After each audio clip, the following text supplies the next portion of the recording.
Damas y caballeros, ladies and gentlemen, welcome to the show. I'm so excited about the guest I'm bringing you today. He's a very talented singer-songwriter, composer, right now based in Philadelphia, but originally from Salvador de Bahia, Brazil. I'm talking about my man, Rafael Ponde, or as I should pronounce his name, Rafael Ponde.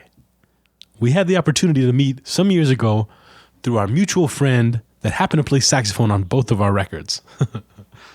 Mr. Jaran Amari Ansari connected us. What's up, Jamari? And it was beautiful. We got the chance to connect then after that in Colombia as he was touring through the country. And again, now in Philadelphia. He's just put an album out, his very first live album that's available everywhere for you to go check out and listen to. It's called Live at the Boom Room, and I'm going to put some links within this podcast so you can check it out. Now, it's really cool because in this podcast, we get into some beautiful ideas. We toss around some wonderful concepts, but really what we do that I haven't done very much up to this point that I want to do more of is we pick up our instruments and we play together, and it's beautiful. I even got a chance to capture one of the songs that he plays by himself, and I caught it on my phone. I'm uploading that to a YouTube video on my YouTube page, and that's one of the links that you can check out. Now, Rafael Ponde, as I said, is an accomplished singer-songwriter. He's got about 9 albums out besides this album that you can go check out. A lot of singles, and he's doing a lot of stuff. He's going to be making his way all the way down here to Albuquerque, New Mexico. That's right, Albuquerque, Nuevo Mexico. We're going to receive my man, Rafael Ponde, coming down in mid-December, starting December 12th at Ben Michael's Restaurant in Old Town, New Mexico. And it's going to be a blast. I'm going to shut up and let you get to enjoy this podcast. Thank you for listening. Be sure to subscribe, rate, review, and enjoy.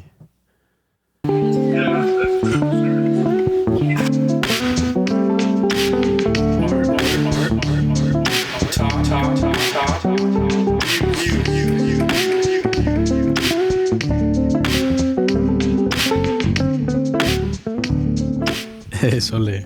Rafael, how are you doing, my friend? I'm good, Claudio. It's a pleasure to have you here in my house, man. It's been a while since we saw each other last time, right? That's right. It's been a long time, man, and it's so awesome to see you here in Philadelphia, where you're living now, man. Yes. It's so awesome, and I'm happy for you.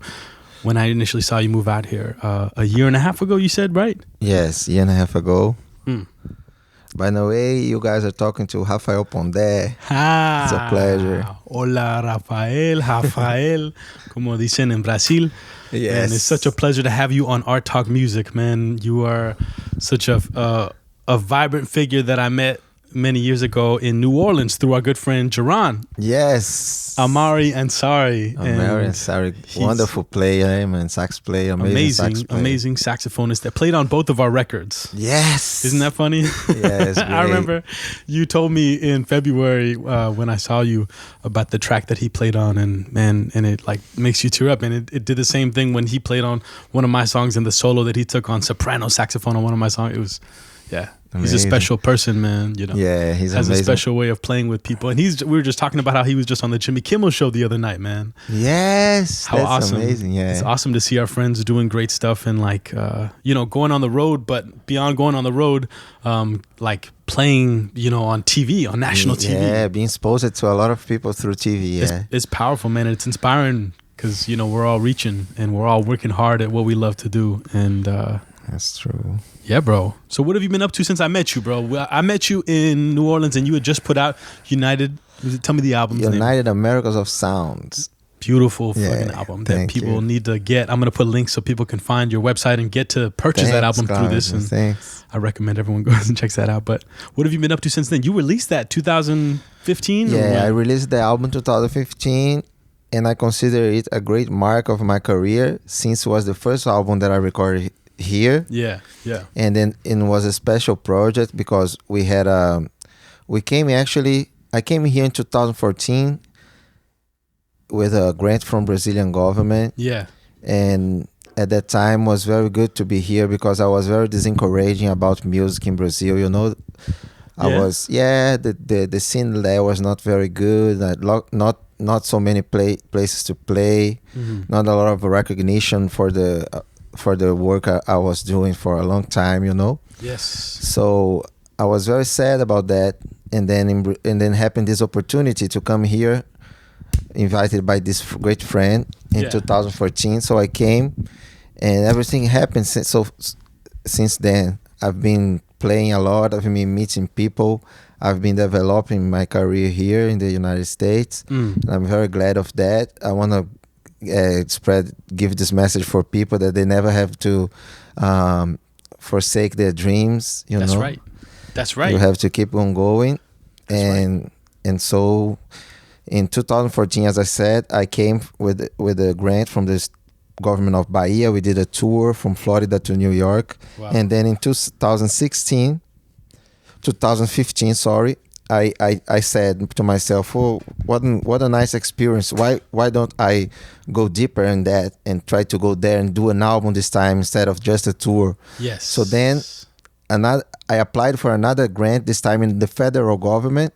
And guess what? What? I got it, man. Oh. And then that's what's gives me the opportunity to come here for the second time and do the whole album with American musicians.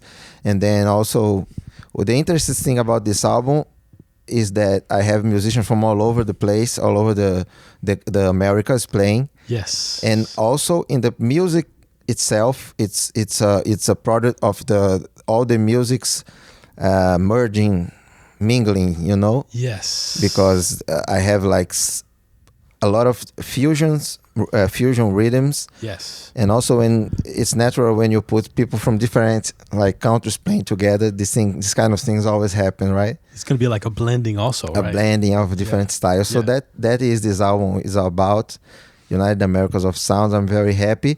And now I just released my new album, Live at the Boom Room. I have one for you. Oh man, I'm so excited to hear it. Yeah, there was a live concert that I played last year here in Fishtown, my neighborhood, in a place called Boom Room, which is a community space for jam, for rehearsing and this kind of thing. Yeah. And then I recorded a live show there, and it became an album. I just put out, and I just recorded this show last year in November. Wow. So I'm very happy to have one more, like I say, a child, one more That's child beautiful, in the world. man. Congratulations. I'm so excited for you when you were telling me about this, man. Now, you also told me you did a couple songs off of United Americas of Sound on that album live, right? Yes. Which songs were those, man? I did the song called Trees, Okay. but it's not on the album though, in the final version. But I did Take a While. It's in the live album. Also, America Unite, which is the song symbol of the album. Of course. The first track. Yeah. I love this track. And I did it again because I think it has a powerful message of unification, of being more conscious about being a citizen wherever you go. Here in America, we have these divisions, these crazy, different stuff going on. But that song is to put everybody together. Yeah. It's a powerful message that you were preaching then. And from the story that I heard about you when I first met you, you were talking about the experience of traveling and how much that opens you up, and it truly does like unite this message of like we're the same everywhere, and we got to be united as a people, like as a citizen of the world. Yes.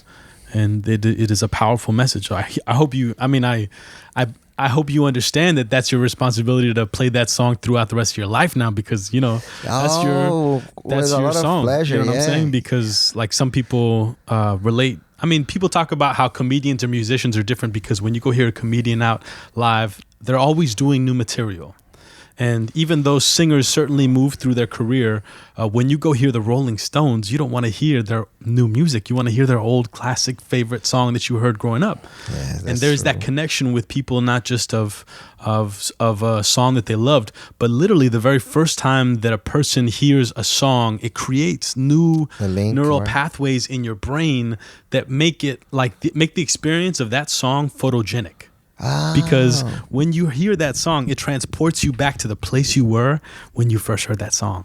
It transports you to the emotions you were feeling, it's like a photo back to the place you were. You know, I have that with this song, but I think it's by Ludacris. It's called Area Code. It's a hip hop song, and I remember being in 6th grade, laying on my bed, like listening to that song, falling in love with it because my oldest brother was really into hip hop and rap growing up, and the experience of that to then realize as musicians who make music, like, you know, both you and I are, that are putting out original music all the time, as well as, you know, doing a couple covers and stuff like that, music that we love and we resonate with, as everyone does. But that message and that story of who Rafael Ponde is that's your story, and your story sticks with you until the day you're dead, because that's how people know you. They find out about your music, they listen to that stuff, and they want to hear that song, you know? So it's beautiful that you took it on to the next album. So you put this album out how long ago? A week ago? Is that what you told me, bro? A month ago? How long?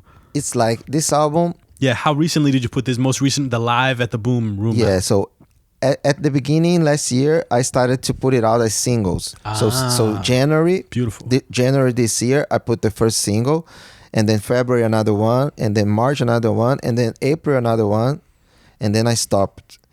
So now I'm putting the whole album, you know. That's so awesome. I had 4 singles released before, but awesome. the whole thing is eight live tracks. So what idea did you have with doing that? You know, as far as like the experience of like doing the album and not just doing the album like when you're releasing it, but also like when you thought about the PR move of putting out singles, because that is something beautiful that a lot of people don't do nowadays, but it's such a powerful move to constantly be putting material out every month for people to hear. Yeah. And it's like you're bringing them into the story of what that album is, and then waiting to put it out. And that's beautiful, man. Yeah, I tried that.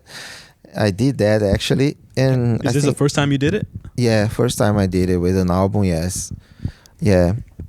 And I think it's a good idea because, you know, this crazy times that we live where, you know, the information is so fast, right? The information is so fast that an artist we don't really, you know, there's no formula. There was never been formulas for that. But nowadays you don't know. Sometimes it has people that release new material each 15 days, man. It's crazy. So that's right. I'm just trying to be a little bit in touch with that, but you know, not that I like to be like putting a lot of things, but I think trying different ways to put music out. And then I realized that is a nice way to have one a month. But I think every time is too much. I mean, I mean, every month. I mean, I don't know. But I mean, I've even talked to, you know, with my best friend John, who he has the record label that my album is out on in New Orleans, which is an independent record label called Bubble Bath Records. And he talked about doing that with my very first album, which was putting out 4 songs of the album, song by song. And then, you know, once it's time to release the whole album, put it out like 6 months later or something like that. And I didn't do it that way, but definitely doing it that way is what you're talking about, keeping up with people's attention span, because people are constantly getting new music. So if you're to put out this big work that took you so long to make and just drop it all at once, as opposed to like putting out a song, waiting, putting out another song, waiting, putting out another song, waiting, to where you're really like getting people truly invested in hearing the final product, which is the big thing, you know? And what that is, in a way, is something that John and I talk about a lot, which is how much people promote their album and how much people put into promoting their album to the lead up. You know what I'm saying? Like, they put in all this work, they spend so much money to go into a nice studio or not, and then they put the album out without really promoting it. And so by you just putting out that single every month, you're promoting it in so many ways, because your fans listen to it, or the people that love you and support you listen to it, and then they share it. Yeah. And guess what? It has time to grow and like catch. It's like a snowball effect. You know what I'm saying? I know you're from the coast of Brazil, but you've been in enough snow to know what a snowball effect is, where it's like the small snowball is rolling down the hill, and by the time it gets down to the bottom, it's a huge thing because it's collected so much snow over the course of falling down that hill or that mountain. It's definitely the effect of when you release song by song, because then people find out about you, and then you release a new song in a couple weeks after they find out about you, and then another song a couple weeks later, you know, and at least just that ability to do that. Yeah, it's just something that John and I talk about as a wonderful idea to really combat the promoting process, you know, not combat, but I mean approach. Yeah, because every way is different, and you know, people didn't used to do it back in the day that way, but I mean, like what you're talking about is keeping up with the times and being aware of what's happening and trying to keep in that motion, as opposed to just kind of like be old school and say, no, I'm going to do it this way because that's how it was done before. Yeah. Right? Yeah, we have to adapt ourselves to the new times, right? That's right, bro. That's right. You see, I started in music. Tell me was K7, man. It's funny. Now we are talking like just 20 years ago. In just 20 years, listen, I released my first music with my band in Bahia. Was a tape, man. K7 tapes. Wow, we didn't even have CDs, man. Yeah. So I have my first music put out in a thing like that, a K7. Wow. So now we are talking about like the fast information of streaming music, you know? It's crazy the change in 20 years. That's powerful, bro. Yeah. That's powerful. That's definitely an experience of that like I've seen through just experiencing music, and remember burning cassettes from the radio. Yes. You know, like listening to the radio and then like pushing record and capturing stuff so then I can go back and listen to the guitar solo in that song or whatever and try and learn it, man. But like, you're 42 years old. 42 years old. And you started doing music when exactly? 20 years old.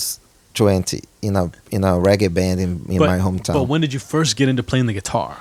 When did you first start playing music at home? Was your mom and dad a musician? Like, where did music come from? Because you're the oldest male of the siblings, right? Do you have any older sisters that were musicians? No, I have my family in my father's side. A very famous composer of the 40s in Brazil called Humberto Porto, which is like very. He's not well known because, you know, people at that time was really well known. Yes. But he recorded with the most important Brazilian music artists in the 30s and 40s. So that's my father's side. Yes. Uncle Humberto. Yeah. And then in my mother's side, I had my grandma, which plays the accordion. So we have we have music in our family. She played accordion. Tell me about that. Hold on, because I've always wanted to go to Colombia and learn the accordion as it's played out there in vallenato and stuff. Yeah. So tell me about that. Yeah, what is in that? Brazil is different. Like the kind of music we have in the northeast of the country. Yes. Which is called forró, is the music that. I mean, we have accordion in the all parts of Brazil, but it plays different in each region. But the mostly well-known music in accordion in Brazil is the forró repertoire. Yes. Which is Luiz Gonzaga, Dominguinhos, a very nice music. So it's the tradition of the northeast of Brazil where I'm from. Yes. Yeah, and it's very different from vallenato. I've been listening a lot to vallenato. You know? Really? It's different the way that the accordion plays in each kind of music. It's very different. So tell me about it. So like, what is the music that Brazil plays? I mean, what's the name of it? You know, it's called forró, the general name. Yes. But it has the subgenres, which is baião, shot, chachado, a lot of different styles. You know. Yes. Yeah. And your grandma played which of the styles back in the day? My grandma plays this forró music from Northeast. She likes to play this music, forró. Yeah. And so, all right, we have your guitar here. Yes. And I know you've got another guitar somewhere that I can probably maybe play. Maybe is this one playable right there? I think so. Let's do that, bro. Because I don't have another acoustic yet. I'm going to check it out right now. Get that one. Yeah, definitely. Right. So I'm going to show... Play me something, yes. One song that is in the forró style. Okay. And the subgenre is called baião. Is this music from northeast of Brazil. Okay. Like...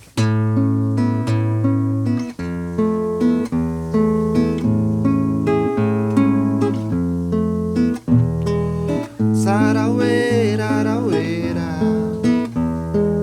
saraueira, araueira, saraueira, araueira,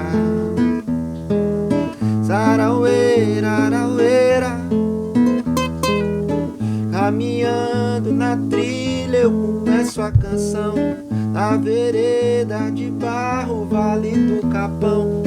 Vejo a flor no lajedo, ela tem espinho, mas o verde danado lembrou seu carinho.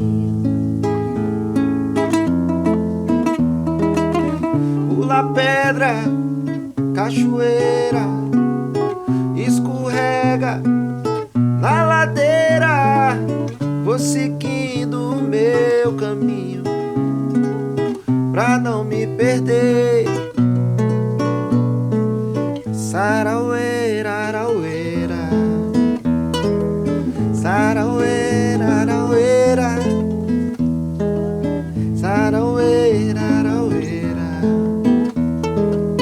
saraueira, araueira. Vou andando, cantando e seguindo a canção. Na beirada do rio ouço um azulão me dizendo que um dia isso pode acabar, pois o homem da cidade não quer pensar. Pula pedra, cachoeira, escorrega na ladeira, vou seguindo o meu caminho pra não me perder. Saraueira, araueira,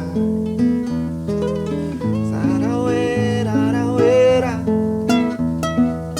saraueira, araueira, saraueira, araueira.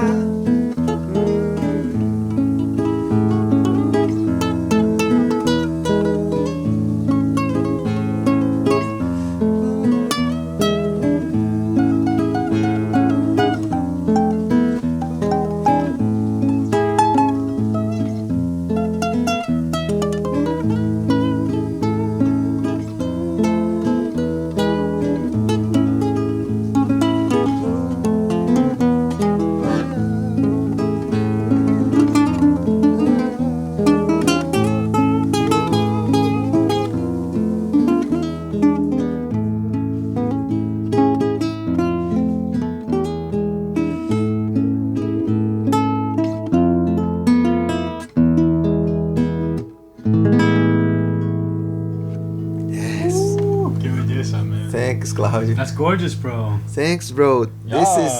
This is Vale do Capão, a new piece that I recorded live at the Boom Room. Was the first recording as a live version. I never recorded it before. Wow. Although I have it like for 18 years. I wrote it 18 years ago. You wrote the song 18 years ago. I never recorded it. That's beautiful. Never recorded it until now. You never recorded that up until this album that you just put out, Live at the Boom Room. Yeah. That's so awesome. That's so awesome. It's a beautiful song, bro. Thanks, bro. Now, what's it about? Can you tell me a little bit of the lyrics in like English so I can understand? Yes, so Vale do Por Capão. favor. This is a valley, like a rural place in Bahia, my state. Yes. Is a region we call Chapada Diamantina, which is beautiful places in the mountains, where it were which was sea a long time ago, you know. So it has the rocks, crazy rock formations. Formations. Oh wow, yes. So you have water, a lot of waterfalls, lot of the I don't know the name in English, that you go through the earth in rocks. Yeah. Okay. Caves. Yes. Okay. So Okay. caves, Yes. Waterfalls, everything. This place is beautiful. Wow. And it's a very magical place to stay. Yes. To stay in touch with the nature. So the song was inspired by the place, and the name of the song is Vale do Capão, which is Capão Valley. So I pretty much talk about this contact with the nature, you know. Yes. Like caminhando na trilha, which means caminando en la mata, en la trilha. Wow. I started the song in this place, Vale do Capão. I saw the flower, and the flower has the espino. Como dice espino en inglés? Espino. It has pines in it? Yeah, so I see the beautiful flower. I see the rose. It has pines. Oh, like espinos, you mean like thorns. You're talking about like como una rosa tiene las cosas que te hacen sangrar, right? That's a thorn, yes. So entonces the song was full of these metaphors. So I see the rose, yes. it has thorns, but as I see the green of the nature, it reminds of your care, you know. Wow, yes, it's things like that. That's beautiful. Okay, yeah. So it's a love song. Kind of, yeah. To the place, to the nature, yes. To the place, love song to the place. In a way of like the woman, but you're talking about the experience of the nature of a city, right? You know, that experience of it. Yes, definitely, yeah. And so is that place? How far away is that place from Salvador de Bahia? It's like in miles, probably 250 miles from. Okay. So like another state away or something like that. You know, like in New Mexico, you know, you have to drive like 230 miles to get to the New Mexico or to get to Texas from Albuquerque. You know, you see, not in it's about Brazil, 450 miles, I think, across our state line. I think, but because my state's so big, of course, yes. I think you can drive like 500 miles and stay in the same state. Oh wow! Okay, probably. Okay. Because Bahia is huge. It's one of the biggest in Brazil. So yeah. Yes. Okay. I'm glad that you like the song, man. Dude, I love the song, bro. On and on. You're grooving. And I love the chord. It was like, you know.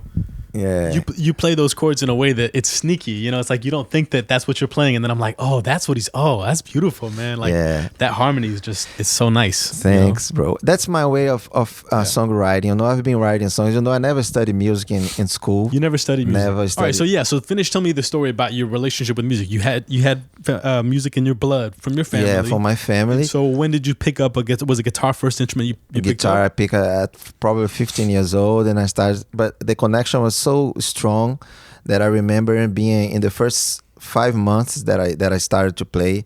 I spent whole nights like awake playing in my bedroom. Oh, you know? Man, that's the experience of it. I love that experience of playing guitars, that you can get addicted to it. Yeah, you know? The connection was strong, deep. man. That's awesome. Strong connection. So I stayed a lot of time like practicing and doing it. Yeah. But we will talk about the song, right? We're talking about just you getting into music. You know, I was just asking you when did you first start playing the guitar? What was your relationship with getting into? And then you were telling me that, you know, you have it in your blood. I had a couple of. Where was the first place I have to finish asking you? I'm sorry, but like, where was the first place you saw a guitar that made you be like, I want to play that guitar, or like, I want to play that instrument, or like, did you hear it in music, or was it something that you saw an uncle or your friend of an uncle's or someone play like that? I always been attracted to music, you know, before even playing myself. Right. But then I didn't end up with a guitar. I don't know if my father gave me the guitar, but I don't know if I asked it. I probably asked for it, and he gave me the guitar. Yeah. And then the connection was just right away. Was strong. Right. Got you. Okay. Sorry. So you were gonna say something. No, and then I was to say, like, my way of writing songs, because I didn't study in school. I never was in school of music or anything like that. Is very intuitional, like intuitional. Yes. So, because of that, I think I don't have any rules when I write songs. So I pick chords according to what I'm listening in my mind, and usually I don't follow any rules. So this song is an example of that by the time I wrote it, I think was so strange, so different. Then that's because I probably never recorded it, because, you know, sometimes you think people would like more easy material, but then, you know, after a while, you don't care about that anymore. Yes, as you shouldn't, man. You know, it's like throw caution to the wind and say like, fuck what people like want, and what do I want? Yeah. And it's not to say fuck the people in any way, and you know, that's a strong word to begin with. But what I'm saying is, there's this wonderful piano player that I grew up with in New Mexico that had a big impact on my life. His name is John Rangel, and he told me once, you have to have a healthy sense of fuck you. And it's in the way that you play the music, and it's also in the way that you do business. Yeah. And it's also in the way that you just carry yourself in life sometimes, you know? Yeah, definitely. And so beyond that experience of like saying, have a healthy fuck you, like you also have to have that healthy sense of fuck you towards like what you're doing music for. Because we all know at the end of the day, we're trying to make a living doing it. But we also know that like, you know, do I please the audience, so to speak, or think about trying to please the audience, or do I just please my own curiosity for music and get into it that way? You know? Yeah, I think every musician should have a balance of that. Yes. But myself, because, you know, somehow I didn't manage to be like never a mainstream musician, Right. very well known. I don't really need it. I realized it and I noticed and I discovered that I don't really need to please anybody, you know. I have to please myself and fulfill my mission to do music. That's right. The way I want to do it, you know, the way I want to express the things, the message I want to spread. So once I realized that, man, you know, I just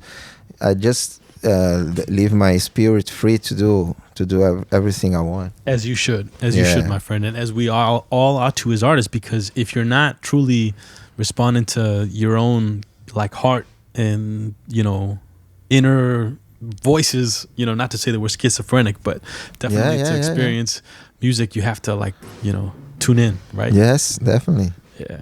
So it sounds like you got a drummer upstairs. Yeah, man. you see, my landlord's a drummer. That's tight, man. That's awesome.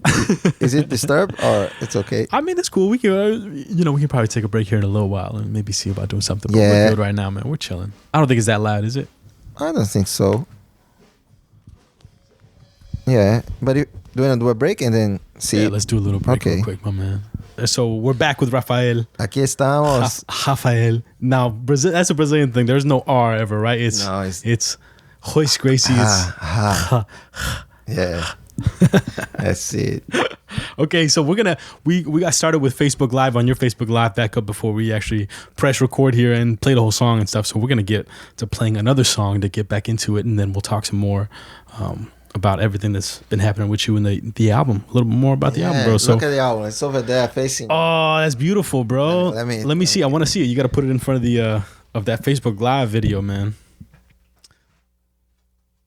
Ooh, dude, this is beautiful. Look at this, man.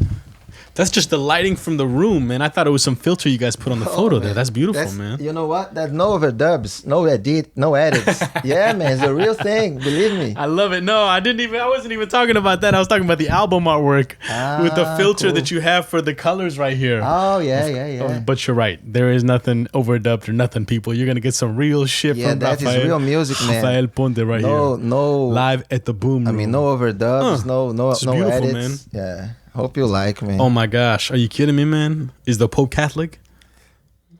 Pope.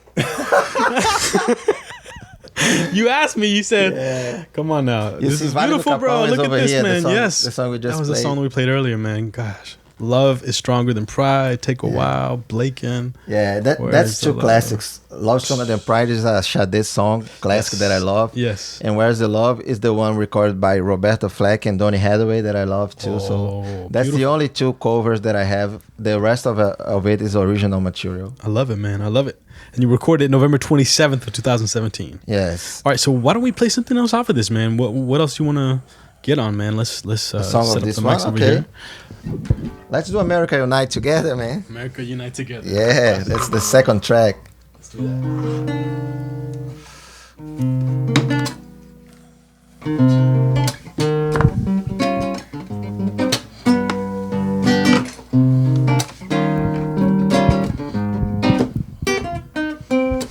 They say she's American.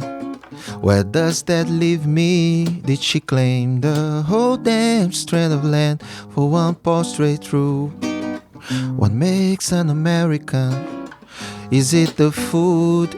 Is it the way we communicate? I'm sorry if I sound rude, but I don't get why in all this time along one big chain only one place gets the name. And it's crazy to keep on being blind. And I wonder what keeps us so separate all this time. It's crazy, but differences aside, the name can fit us all in. So let's make America unite. Yes,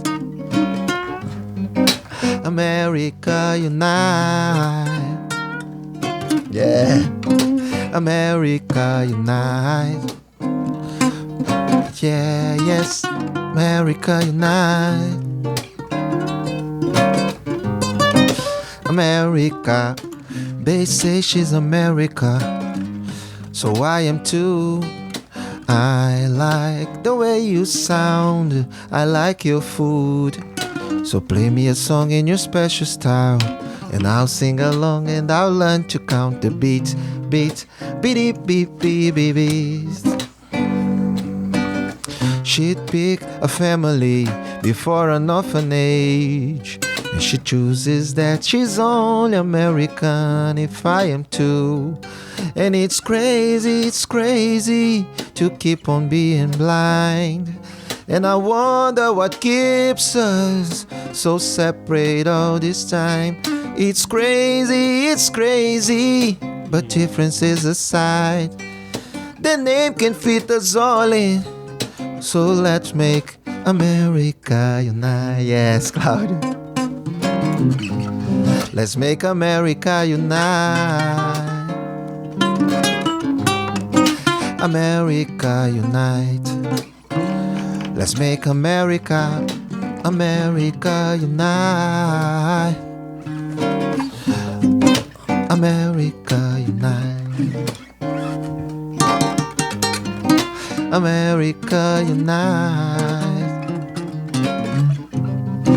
America unite. They're calling you from everywhere trying to get you, Rafael. America unite. America.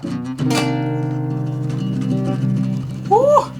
Thanks, Claudio. Oh, qué belleza, bro. Qué belleza. That's awesome.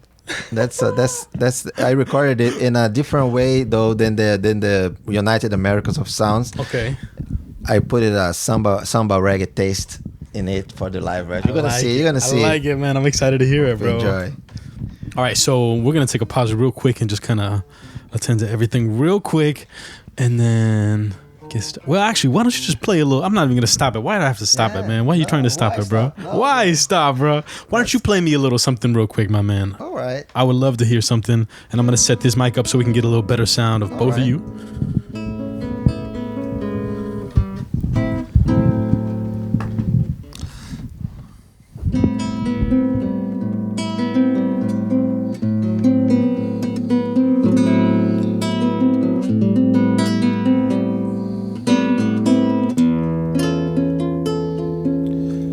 Vou voltar pra Bahia, eu vou voltar. Navegar nos saveiros de Salvador, me perder nos sobrados do Pelô e descer as ladeiras do elevador.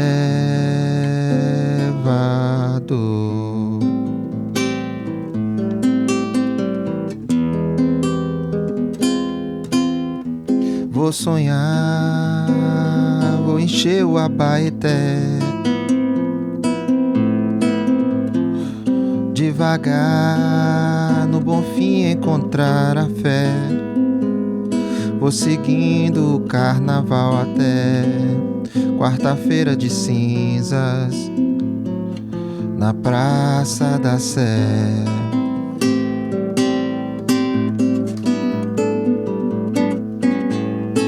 Bahia, onde o mar é o azul do céu, todos os santos vêm celebrar. A Bahia de Jorge e Caymmi. Seria um prazer se ao me ver chegar, me brindasse com seu luar, suas praias guardadas por Iemanjá. Oh, oh, oh, Bahia. Oh, Bahia. Oh, Bahia, minha Bahia. Bahia.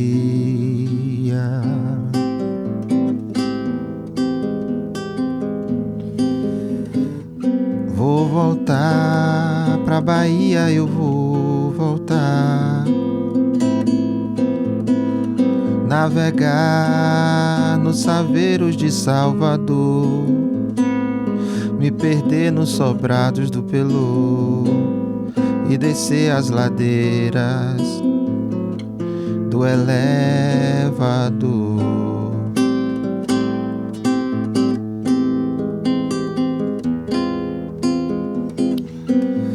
Vou sonhar, vou encher o Abaeté, devagar no Bonfim encontrar a fé.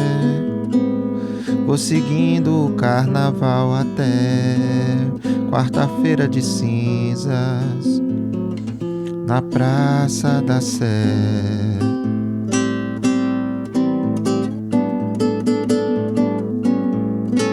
Bahia, onde o mar é o azul do céu, todos os santos vêm celebrar a Bahia de Jorge e Caymmi.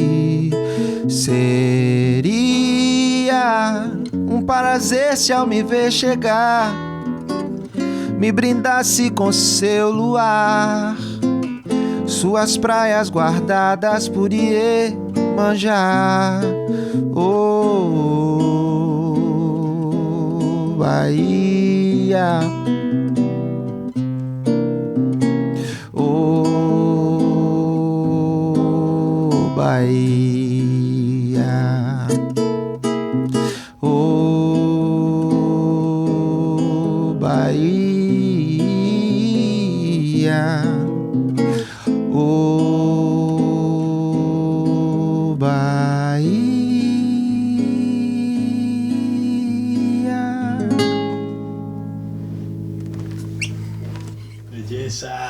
Gracias. Let's Voltar pra Bahia. It's also a very old composition that I just recorded, and it also is the first recording in my whole life is the live version. Wow. And I recorded just like that, guitar and voice. Okay, now hold on. Song. So how long ago though? Like when did you write that song? Like how many years ago for that one? For that one, probably 16. Wow. 16 years ago, Wow. yeah.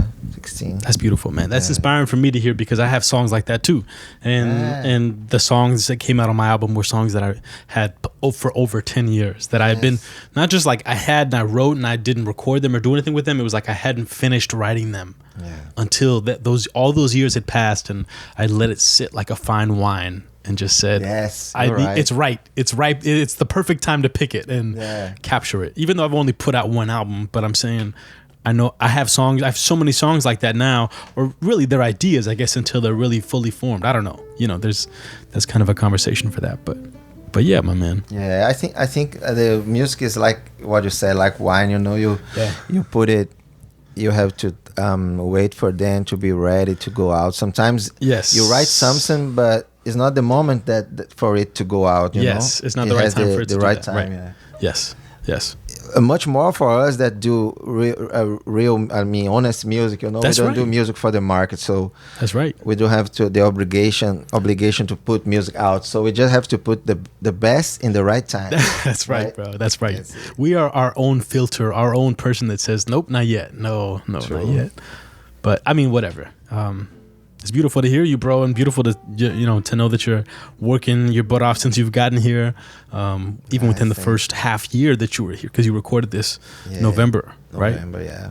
And and I'm already working in new material. You know, I want to put maybe another album like next year, maybe you with can just take that off, or if you want to move it over this way, so you gotta lean, be all comfortable. So there you go.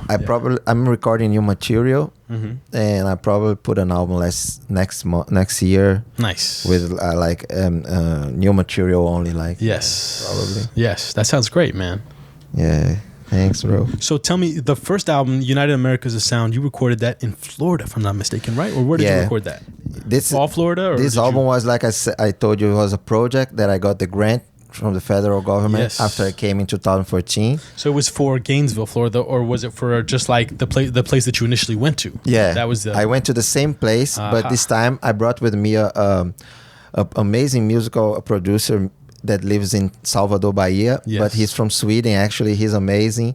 He's in Brazil for like 20 years. His name is Sebastian Ottini. Yes. He's an amazing producer. So he came with me in this project because the idea was that we produced the songs together, arrange and produce them together. And that's what we did. That's beautiful, yeah. We arranged it and recorded together with him playing me and the band, the musicians, amazing musicians from Gainesville. And they have a Brazilian Department of Music in the University of Florida there. I don't know if you know that. I did not know that, no. They are amazing people that plays Brazilian music and know it very well, the rhythms. Yes. Yeah. So one of these guys playing my band, which is the son of the director of this department, Sander Crook. He's an amazing drummer, and he played in this recording. So yeah, I did I think 5 songs there in Florida with the band there, and then I came up and I did 3 or 4 here. Yes. In Philly with Papo Buda from Puerto Rico, 1 track. Sean Hennessy, a guy that lives in Germantown, I put another track. Yeah. American Night. And with Jim Hamilton, I put 2 tracks, Trees and Take a While. We recorded in his amazing space, Rittenhouse Sound Works. And then I went to Bahia, and I think I recorded 2 more with people there. But I put the album out. I produced it and I mixed it. And this last week, I have a good friend here. She's an amazing promoter. She listened to the album. She told me, "Listen, the album is amazing, and your voice like conducts all the changes, because there's a lot of changes playing with different musicians, different studios, different environments." But I felt very glad to hear that, because I never thought about it. That he said my voice is kind of the thing that the wire that conducts all the track. And even though it's much different music all over the place. Yeah, that's it. That's awesome. Thanks, bro. So what do you see as the next step? I mean, I know you just put this album out, so you're going to be promoting it, not just promoting it, but you were telling me you're thinking about taking it on the road. Maybe, man. I want to go. Tell me about your travels, or where you'd like to be traveling. And I'm traveling all over here now, like 150, 200 miles from here, playing all over. But I mean, I'm kind of starting off thinking about a national tour. Yes. National here in the US. So we'll be like here and then go down south and to Florida, but still working on the organization of this stuff. And go to New Orleans, like I was telling you. Oh man, we're gonna be amazing to go there again. I hope so. Yes. And also California, man. I've been in California once, like 18 years ago, and it was an amazing experience. I want to go there again, man. That's awesome. San Diego. I think you should, bro. Yeah. I'm sorry, my man. Sometimes I'm not about having things that interrupt the conversation whenever I do the podcast. But when your mama calls you, Yeah, I know that. You gotta make sure that mama is okay. Everything is okay. Don't worry. But yeah, it's been interesting taking the experience of taking your music in the surrounding radius of where you're living at currently, and then being like, okay, I got to get a bigger reach though. Like I want to go some other places. Like obviously I know you're going to go, but you haven't been back home to Brazil since you released this album. No. So I know you're going to do a little bit down the road, maybe next year or something like that, right? You're going in January, you said, right? I'm going to Brazil in January. Probably I will be promoting the Live at the Boom Room there, because I think people will like it, since it's Brazilian music played by Americans, because this is really Brazilian music. It's the first time that I played mostly Brazilian rhythms, and with Brazilian musicians like Rob Curto on the accordion, which is a specialist in all kinds of Brazilian music. He plays in the accordion. Right. I had him in the band. The other guys, Brown Gasley on bass, amazing player. We've been playing for a long time. He's amazing, very eclectic. And the percussion, Santis Davis, which participates in a couple of Brazilian projects here. And in the drum set, Mr. Andy Meyers, amazing drummer. He sits in the band that plays every Tuesday in Time. It's an amazing player. So we are playing Brazilian music. I mean, with their way to play, with their accents. But I think it's nice. It's nice to have this approach, That's beautiful, man. Yeah. Absolutely. We have to do different things, and how sweet of an opportunity has it been for you to live in Philadelphia. I mean, this is an amazing city. Like when I came last year, I was like in love with the idea that I didn't even know that this was our nation's very first capital. It is. This is a very historic place, rich. I know that all the 13 colonies, obviously this whole area of the country is very historic, but to learn more about places when you go to them makes you really value and the experience of going to that city and make you want to go back more. And I've always known about the music scene here, the Philly soul scene. Philly soul, yeah. Oh my God, there's so much awesome music that comes out of Philadelphia. But I heard about that. Yeah? That. Yeah. Gamble and Ruff, right? The producers, Ruff and Gamble and Ruff, they are like the guys that produce a lot of soul here. I think this thing that you just mentioned is one of the things that attracted me to live in Philly because it's the first capital, and my city in Brazil is the first capital of Brazil. Oh, really? So Salvador de Bahia. Salvador de Bahia. So both cities have kind of a relation back and forth. They have this organization, Partners of America, that try to do some exchanges. Yes. And it attracted me to know that I am in the first capital of United States as I born in Bahia, the first capital of the South America of Brazil. You got a connection with it, man. Yes. So yeah, and I found good friends here. You know, I have nice friends here. I like it so far. That's awesome.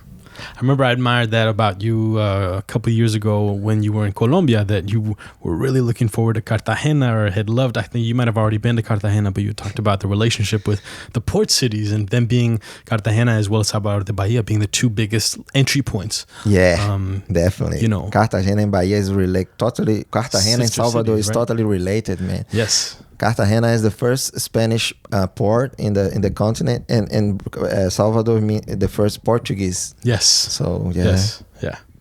That's awesome. Big port. So where else in the States would you like to be traveling next year? I mean, like, what are some of I'm trying first to. I want to go to Florida, because I have this relationship with Gainesville. Oh, big time! You got to go bring that CD to the people. So I'm trying now. I try to go one by one step. You know, I'm trying to put together a tour that I can go from Philly to Florida. And once I got that, I will be very happy, and I can think about the next step. That's the first step. Beautiful. All right. Yeah. You got to do one before you can do 2 and 3. Yeah, you're right. All right. So, so here's another question, man. So what is the word? I mean, I know that you're not a jazz musician, so I guess I'll rephrase this word. Like, what do you, I guess I'll have to rephrase this word entirely. Initially, the question that I was going to ask you was a question that I had asked a couple of people in these recent podcasts that I did. What does jazz mean to you? Jazz? That's an interesting question. I mean, like, what does even the word jazz mean to you?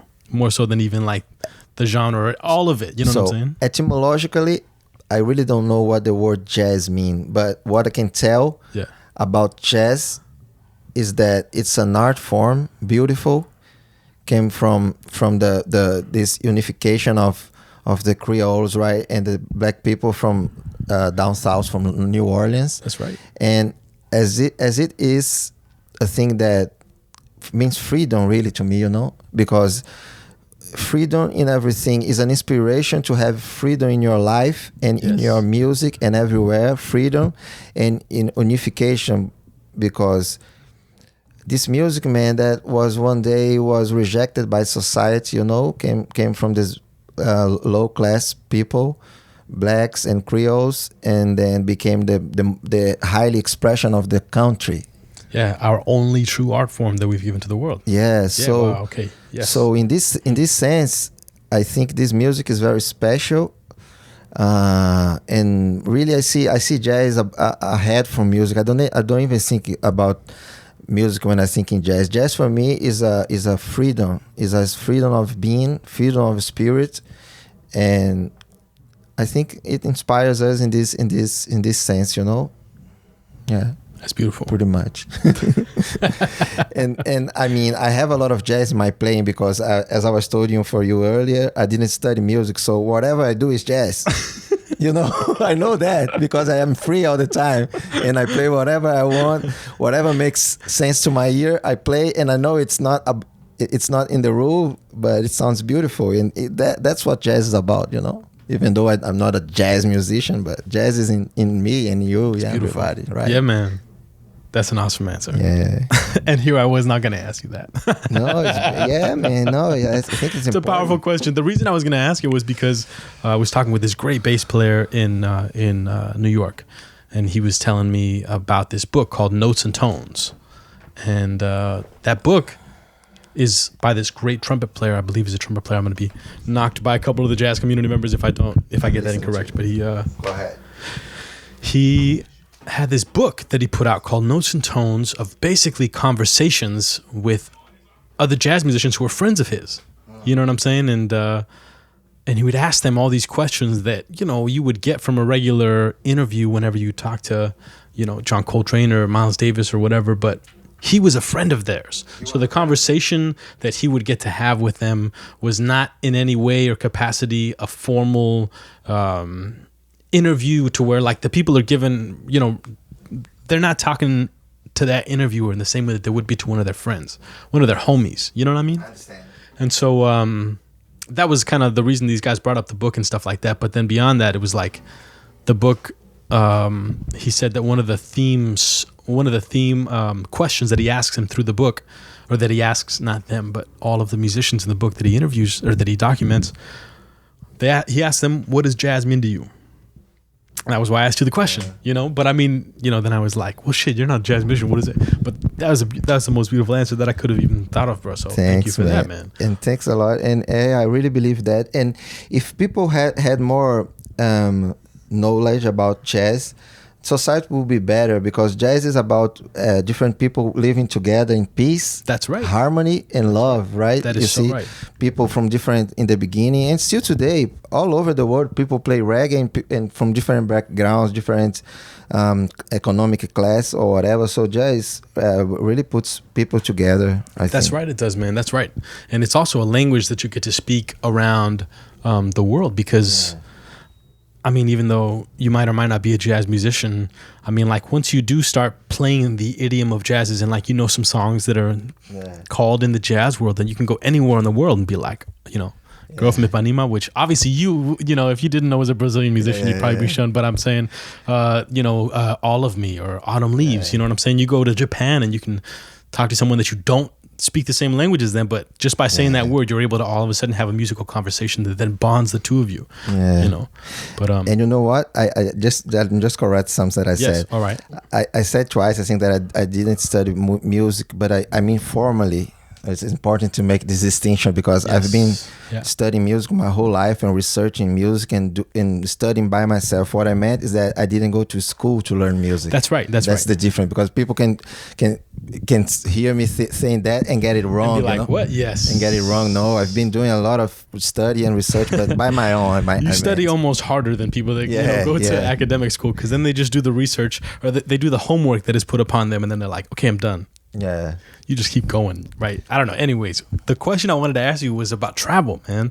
Tell me, because something that I love doing and that I connect with a lot of people on is the spirit of going out and traveling the world to play your songs and tell your story. You know what I mean? Like, what is it like seeing the world through your guitar? It's beautiful, man. Like, I see myself as nowadays that I don't have any kind of need, to be like mainstream or anything like that. I mean, what happens, I don't care. That's right. I'm just doing the music from my heart. So I see myself now as a messenger with the music, trying to put lyrics that uplift people. Yes. That give some information, education. I've been doing that all my life, actually. And I see music like that. And also, there's another thing that I want to say. When we were talking about jazz, I don't know how I make a really relation in my mind. Like, you see the thing about Africa, everybody talks bad about Africa. Like, there's a lot of prejudice, right? Racism. Yes. But you know what? The human race started in Africa. It's proved scientifically. The Garden of Eden came out of Africa. Yes. So in lastly, all of we came from Africa. That's right. I could not agree more, man. Same. So that's the thing about jazz. If you look at the jazz and you go deep, it's a universal language. Yeah. To our roots. Our roots. Yeah. Yes. That's the relation. Yes. That's beautiful, man. Yeah, I couldn't agree more. I had an interesting relationship with going to Africa, and it really opening my mind up spiritually. Because I had the opportunity to go there in 2013 to South Africa and do a 6-week program, a summer semester at the University of Cape Town, doing arts and medicine, which is basically like art therapy. You know, it's more like art therapy than music therapy, even though for me, in my exercises that I was doing with the people was music therapy, you know? But I mean, we were 7 arts students from the arts department at the University of New Mexico, and then 7 medical students at the University of Cape Town. And we collaborated in this classroom with both of our teachers from our respective universities. And we basically created our own activities and game plans of what to do when we went to these medical situations. Like we'd go to, you know, hospital waiting rooms.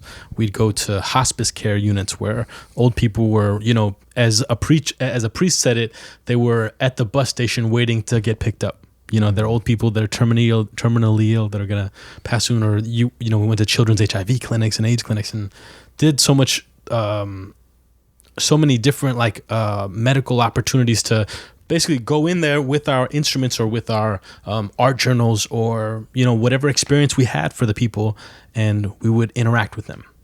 Nice, amazing. And it was always beautiful. There was this like slap in the face of like, what do you know, like thinking of like coming in here trying to like teach us about this, and it wasn't ever that sense, but there was that idea first coming into like trying to bring art or music to these people, but it wasn't that we were trying to bring it to them. We were trying to like redefine the role that the arts play as healing. You know what I mean? Yeah, definitely. And the experience of that really changed my life. But I had also at that point, you know, I'd in 2012 when I was in New Orleans for 6 months at the University of New Orleans, actually, I kind of gave up the idea of being Catholic, you know, and believing in God formally through organized religions. Even though I'm very spiritual and grew up very Catholic, you know what I mean? Yeah, me too in Brazil. It's the same in Colombia and Brazil. It's the same like very, very, tradition. Very, very strong Catholic communities. Yes. And I respect it totally. And I come from a gigantic family. So I've had the arguments and conversations with family members, actually even family members who are priests or religious themselves. But now I've learned to combat it with compassion. You know, in more of the Dalai Lama's way of expressing love and religion as compassion, you know. But when I went down to South Africa, since I had broken up with being Catholic and went at it from an atheist point of view, you know, I went to New Orleans and brought some atheist books with me and like dug into them and then was like, these are the reasons that I didn't want to be Catholic. And then I broke up with being Catholic. I did it in terrible timing. What kind of book was that? It's this guy named Sam Harris, and it was a book called Letters to a Christian Nation or something like that. It's basically a book that just really talks about, you know, Christianity and its faults from an atheist perspective, and from a very, very, you know, why? I mean, these guys are all thinkers, you know, and I just really resonated with a lot of the stuff that he was saying in that book against religion and how it affects and what, you know, like what dogma it is and how it domesticates us and how it's a brainwashing. And, you know, we make ourselves feel bad for things that we do. We feel guilt upon ourselves by the things that are taught to us, is how we're born with original sin, you know, and like it basically deconstructed all the reasons why Christianity and, you know, Jesus Christ and all that stuff was not right. But anyways, what I'm getting at here with all of this is that I went through those books. Another, you know, guy named Christopher Hitchens and Richard Dawkins, who were all also atheists and had other books talking about these things and speeches and stuff, and debates with Catholic priests and cardinals and, you know, and all these people. But those things pushed me away from being Catholic. And then when I went a year later to Africa, I was like, I want to experience what spirituality is from their point of view. So I'm going to open my heart up. And I had the heart-opening experience of getting to go that summer in June to Colombia. So I went to Colombia, had a heart-opening experience with my family, man. I like, you know, I saw my family. You know, I've got a gigantic family. My grandma on my mom's side had 13 kids. Whoa. And my grandma on my dad's side had 20 kids. And so the amount of uncles and aunts and first cousins that I have is crazy, you know. So every time I go to Colombia, I just feel a lot of love when you're surrounded by family. You know, in New Mexico, we only have one related cousin that lives in New Mexico, and we hardly ever see her. So that feeling of family, or even my abuela, you know what I'm saying, or abuelo, was like, not, I think my abuelo passed away young, but I mean, just having all that stuff really opened up my heart to then go the next month to South Africa and say, okay, on Sundays, I'm going to go to Catholic church here. I'm going to go to Anglican church, which is what Archbishop Desmond Tutu is. I went to mosque during Ramadan. You know, are they this church all Catholic? No, many different. All different religions is what I'm saying. I went to practice, with Muslim people during Ramadan and celebrate Eid with them. As a Muslim, not as a Muslim, but I'm saying to practice their prayer, which is what I went to go do with them. And then I went to a Pentecostal church, and then I would go to an Anglican church, which are different denominations of Christians. But then I'd also go just learn about and immerse myself in shaman culture and learn about and understand what some of the people like the Bushmen of the Kalahari Desert did and how they experienced spiritual experiences through tantra or ecstatic experiences through dance. Whoa. And all kinds of stuff, right? But I mean, I'd also around that time been getting into psychedelics and stuff, and so the connection with traveling for me, especially with traveling to Africa, made me realize that it's all about that spiritual experience, and they get it however you can. And I realized that when I was here, but I just kind of was angry at the Catholic Church and those belief systems for having brainwashed me. Like I still felt like resentful at them. You know what I think? I think the thing about the religions that there's a lot of different people use a lot of different names and a lot of different things to the same thing, which is spirituality. Yes. But I mean, all of them, like Muslims, Catholics, Jews. But the problem is when you get so fundamentalist about the religion that it makes you feel different than the other one. That's right. And you know what? In theory, none of the religions say that. They don't.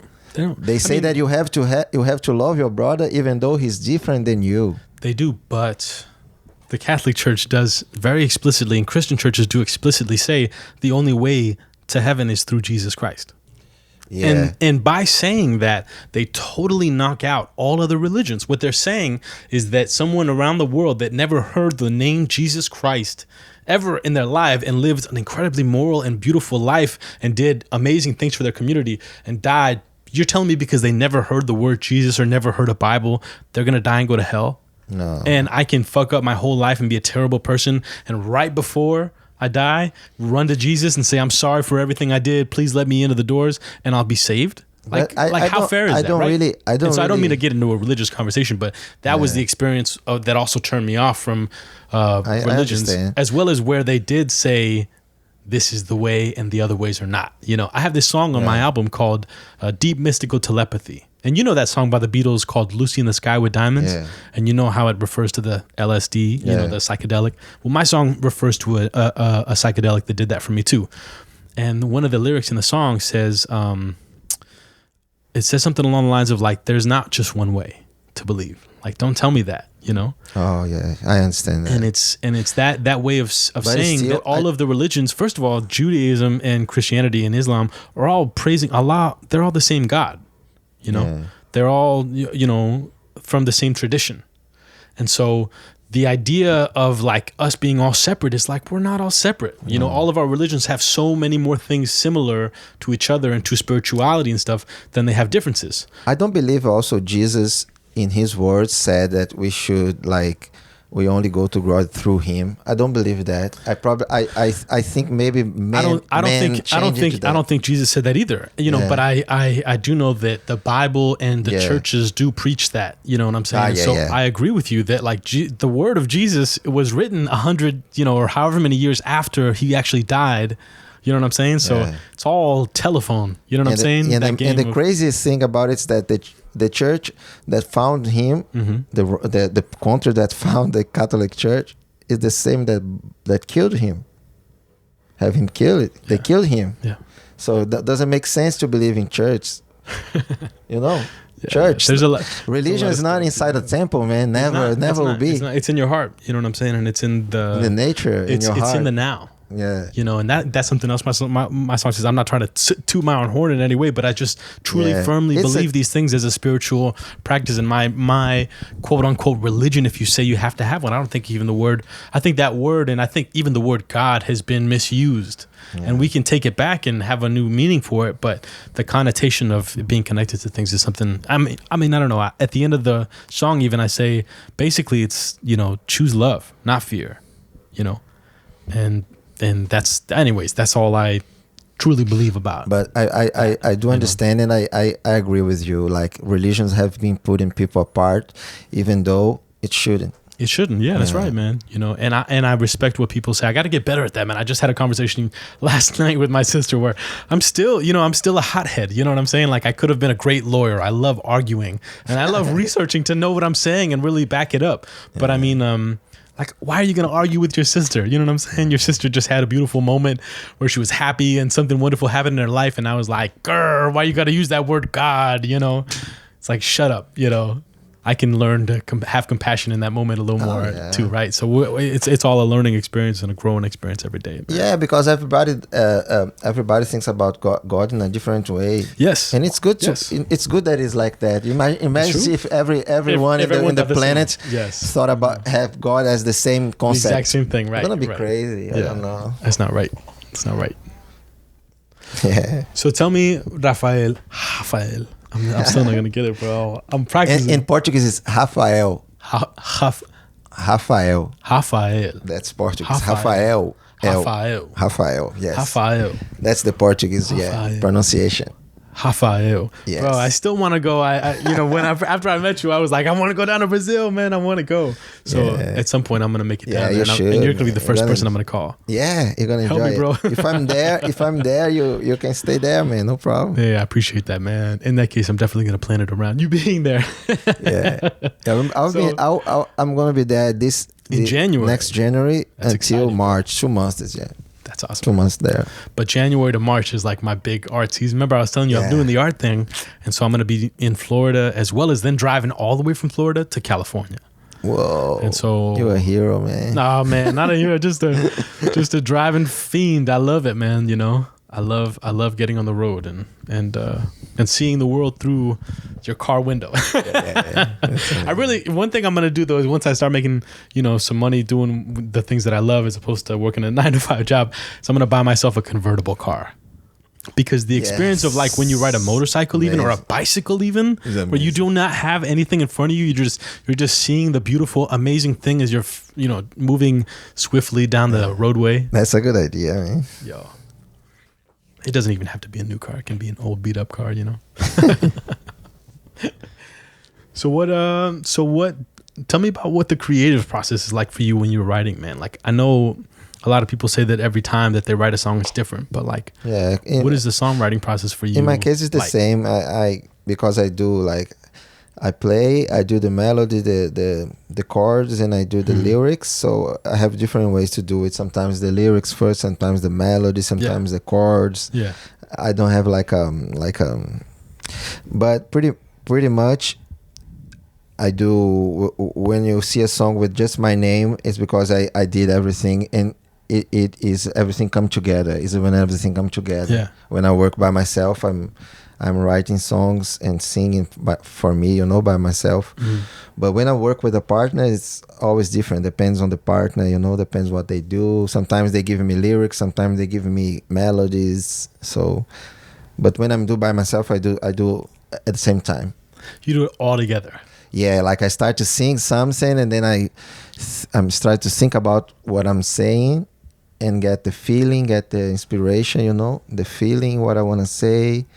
And then that's all together, all like you never just like sitting messing around and some chords will come to you first, or even like the rhythm you're just like dancing to a beat or something like that, and then like a song is based usually comes from hearing the letters and the words. Yeah, it depends, but pretty much I'm messing around with the guitar and something start to happen, and then when I realize that something's happening, I try to put myself apart to concentrate on that. Yes, that's how it works with me.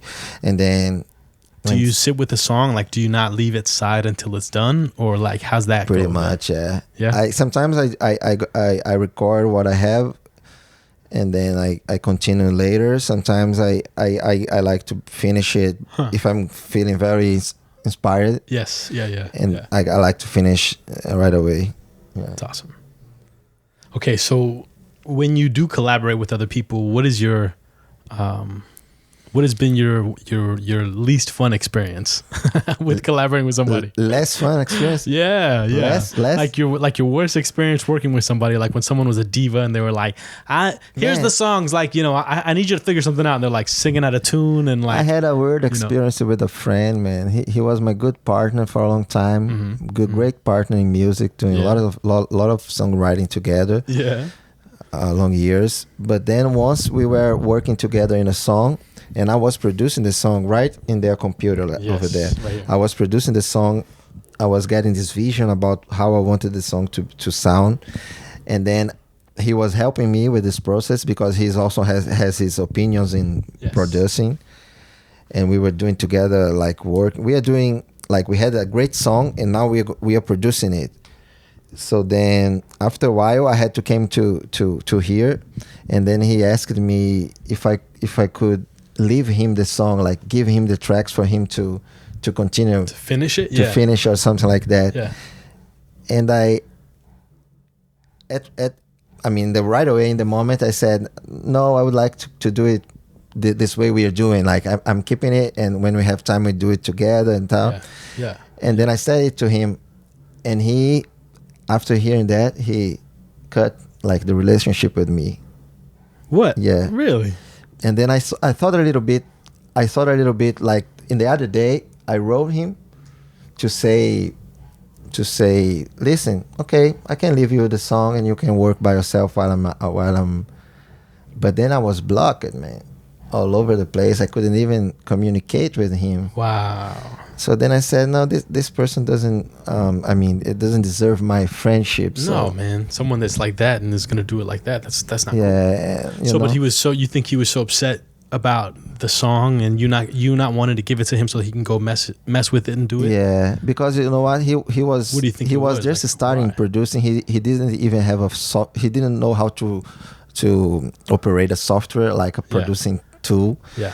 So I was afraid that the vision we had would be changed if he stayed with the song and doing whatever he wants. And since I was the most experienced one in the production, I would like to be the leader, like coordinating it, even though we were doing together. That's right. So I think he doesn't understand that, but it's okay. It's life. That's right, man. There's different experiences, and you learn from it all, right? Yes. Now, what's been your favorite experience? Working with somebody, was it from the writing, from the producing experience? What was it? I had a great experience here in Philly, man, with this friend called Angela Irving. Mm-hmm.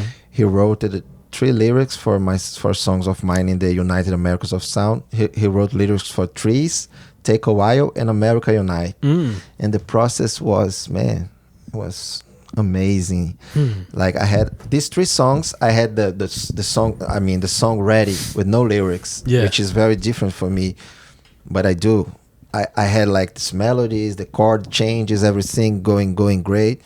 And then I told her, can you put lyrics to it? And I said, what I want to say in the songs. The America United. The idea. We had a conversation like this. I explained to her everything about the concept of this thing about America, why America just a country, if America is a continent, and things like that, So she wrote a song, a lyric, man, and the lyric fits. First, it fits perfectly in my melody. She didn't change anything in my melody. And second, the things that is written is totally what I was willing and wanting, to have in the song. And the same thing with the other 2 songs, man. So if you check these songs, Trees, Take a While, and America Unite, Rafael Ponde and Angela Irving songwriting, same process. She did the lyrics. I think I probably did something. Yeah, I did America Unite, the chorus, and something here and there in the lyrics. But pretty much she put lyrics perfectly in my melody, man. Wow. In a way that I never seen it before. Even when I'm writing song that someone's give me a melody, I always like change a little bit, the melody, right? Of course, you gotta make it fit the words, right? Yeah, but she puts the words there, man, perfectly. Yes. So this was one of my most amazing experience. It's a powerful thing whenever you're working with someone that you can connect with like that. Yes, right. Definitely.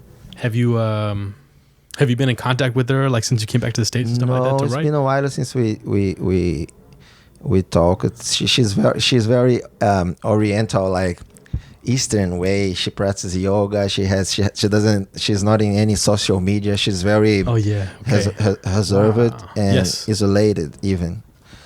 Isolated. She likes to live a life like almost like I think a monk or something like that. Wow. Okay. Very, okay. you know. Yes. So yeah. I've been in contact a couple of times, but Not not very really much. like Yeah. It's a trip, man, to like go off the grid like that and live like that, right? Yeah. I mean, you kind of do that in a way whenever you go out and travel as much as you do, right? I mean, you kind of like fall off the face of the earth for a couple months. You're right. You're literally on the other side of the world. You know, you're in Europe for like a while and then you come back and people are like, hey, haven't seen you in like half a year. How are you? Or like, right? Yeah. Or years in your case, I'm sure, you know? Yeah. As I'm here in Philly, I'm trying to settle, as I told you. I'm trying to stay more here. Yes. And then traveling from here and coming back instead of being like in different countries as I did a while ago, like being traveling. I kind of felt a little bit tired about that, you know, of being like traveling all over. Now I want to still travel, but in an organized way, you know, going and coming back like that. Yeah. It's an experience, man, and I'm so happy to see you doing freaking awesome here in Philly, bro. Because, thanks, bro. I mean, I know that just from talking to you, you were unhappy whenever you were home. Not in the sense that you don't love home, but as an artist and being embraced and trying to find a place and trying to find your own way. And the saying is true, man. You do have to leave your territory, your ground, in order to find fame. Like you get famous outside of where you're from, which is kind of weird. Man. It shouldn't be like that, but. That's it's kind of often how it's it is, weird. You know? Yeah, there's a lot of people like a lot of the los Matanceros del 21, which is I'm probably saying the name incorrectly, but it's a band that my father loves. There was a collection of a lot of different South American and Central American singers that all got together in Cuba and performed, and were there. And Celia Cruz was part of it. And, amazing! Daniel Santos was part of it, and a lot of other my father's favorite singers, but. I've been in love with the music from the continent, since the album United America of Sounds. Oh man, I've been in love with the music from Caribbean music from South America, music from here, which I was always exposed as my father is a huge fan of American black music. Yeah. So then I think that's very natural for me to do all this kind of music because I really liked, and it's in your blood, man. It's in your bones. Down there in Bahia, my place, we have a lot of, the musicians there, because it's a port also, I don't know, we have like weird blends there, weird like new genders, fusion, hybrid hybrids, right. Genders, and I think it's natural for me. That's beautiful, man. So what is like what it's always such a hard thing to think about for a musician, but like if you had to pick your albums and put them in a category, in a bin, in a genre, at a disc, at an album store, what genre would you I think it would be world music. They created, I was watching a documentary, I didn't even know about that before, that they created this genre, world music, to try to classify the reggae music from Jamaica, and I didn't know that. Really? Because the reggae music became so huge in the 70s with Bob Marley, so huge, that they needed a label to put that kind of music. Yeah. And somehow they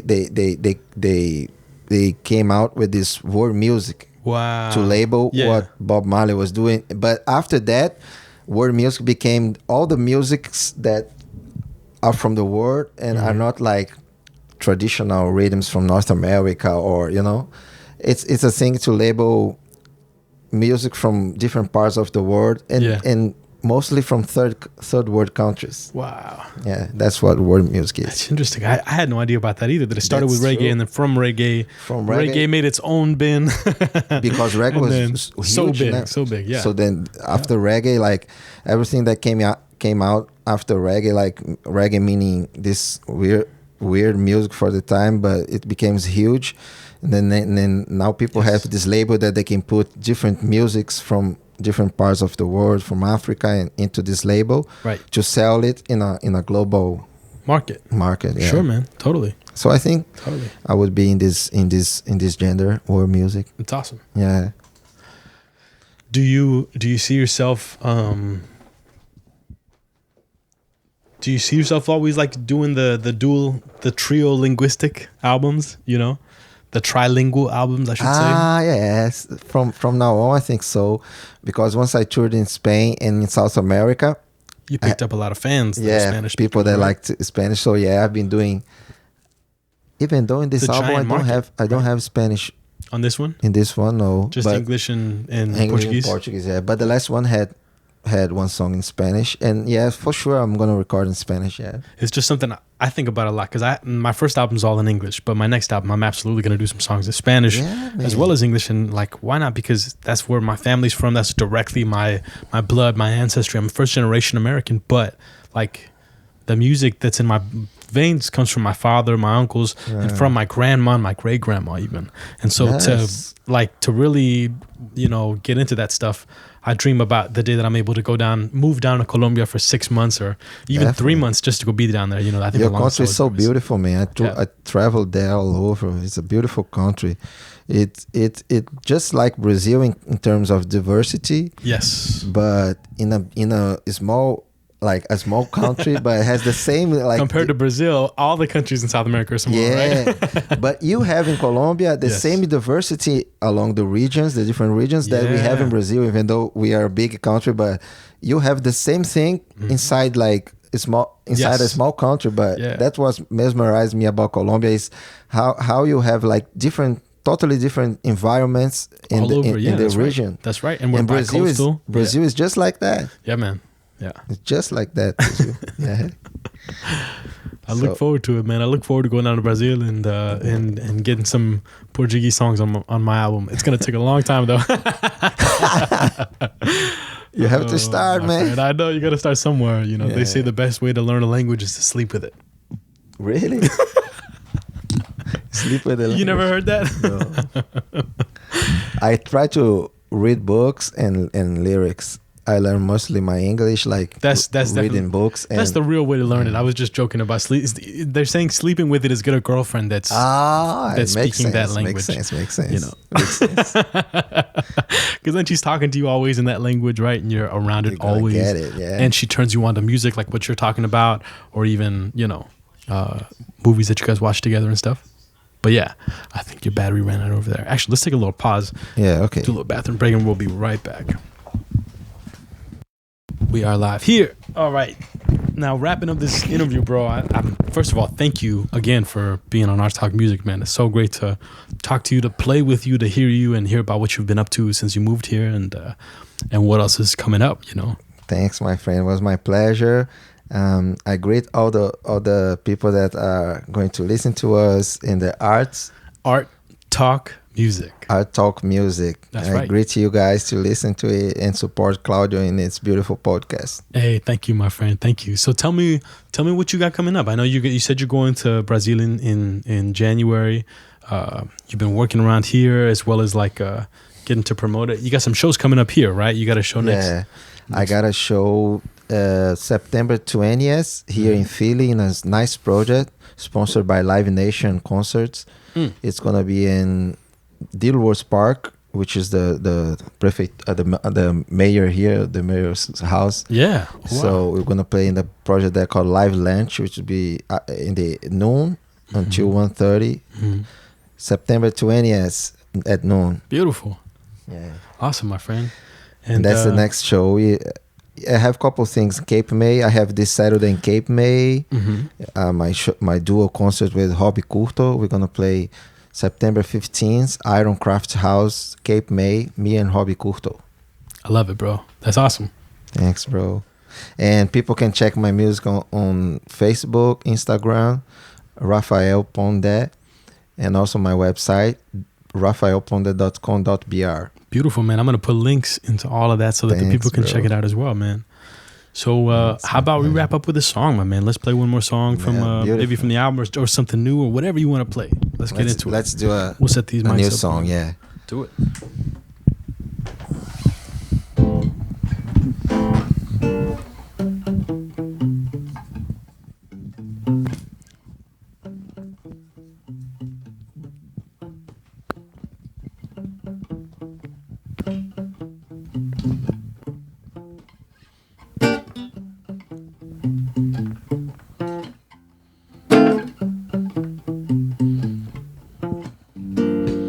Sa-pa-da-da-da-ba-da-ba-ba.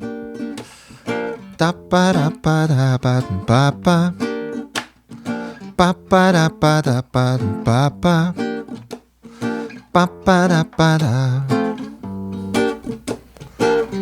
When you're down and lonely by yourself and you have no money for yourself, things are not that funny lately and you feel like running away, I will be there, 'cause I care for you, and I'll be there, 'cause my love is true, and I care for you. Even when you feel so blue, yes, I just keep that Jaja innocence, and He will provide all the best. I just keep that Jaja innocence, and He will provide all the rest. I just keep that Jaja innocence, and He will provide all the best. I just keep that Jaja innocence. Come on, Claudio.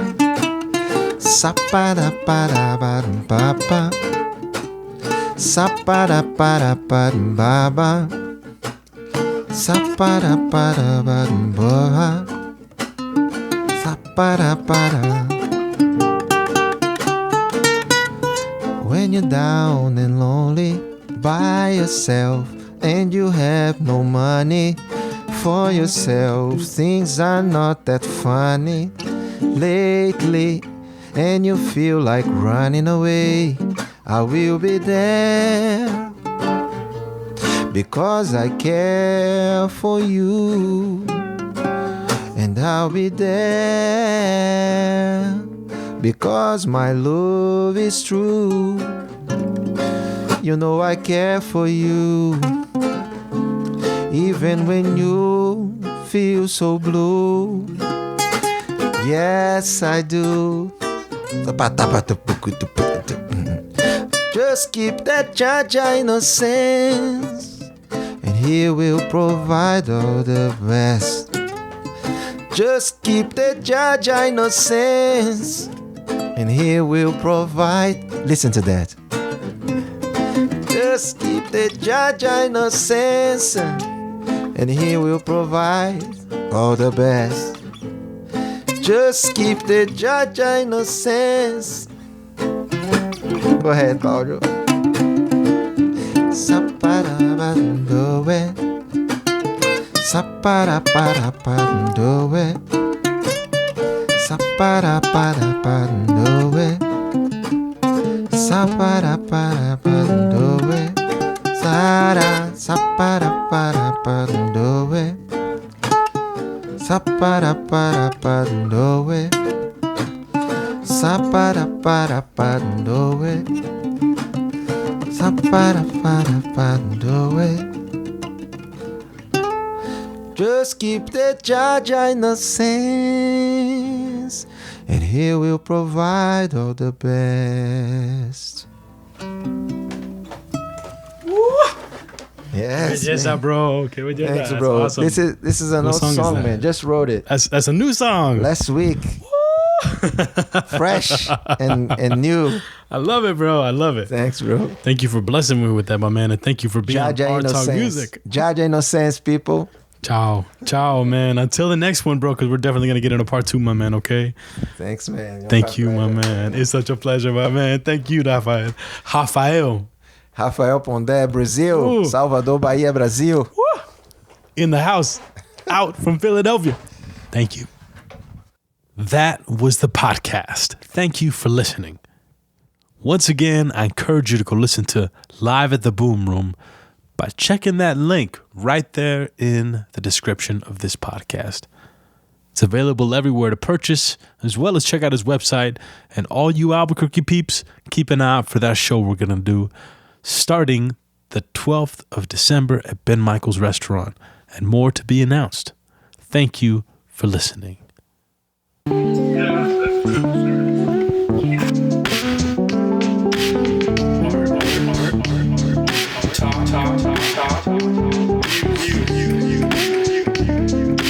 Talk.